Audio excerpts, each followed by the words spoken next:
রাজধানী আগরতলার অফিস লেনে অবস্থিত আদালত চত্বরে সোমবার গভীর রাতে এক ভয়াবহ অগ্নিকাণ্ডে 7টি দোকান সম্পূর্ণ ভস্মীভূত হয়েছে।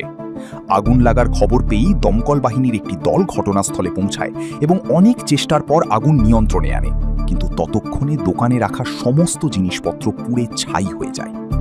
মঙ্গলবার আগরতলা পুর নিগমের মেয়র দীপক মজুমদার ঘটনাস্থল পরিদর্শন করে ক্ষয়ক্ষতির পরিমাণ খতিয়ে দেখেন।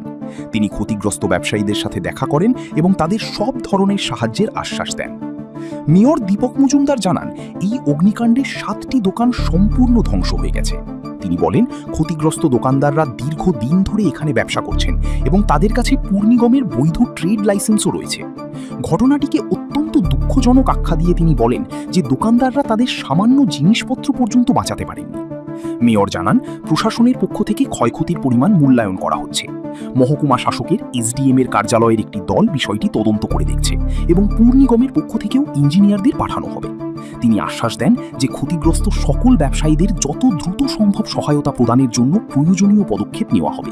আমাদের এলাকার যিনি সমাজসেবী ইউনিয়নরা আমাদের ওয়ার্ড সভাপতি বলেছেন যে এখানে 7-8টা দোকান এবং রাইফেল ইউনিয়নরা গতকাল গভীর রাতে অগ্নিকাণ্ডে মোটামুটি ধ্বংসী, আমি বলবো 7টা দোকান একদম পুরোপুরি সমস্ত জিনিসপত্র নষ্ট হয়ে গেছে।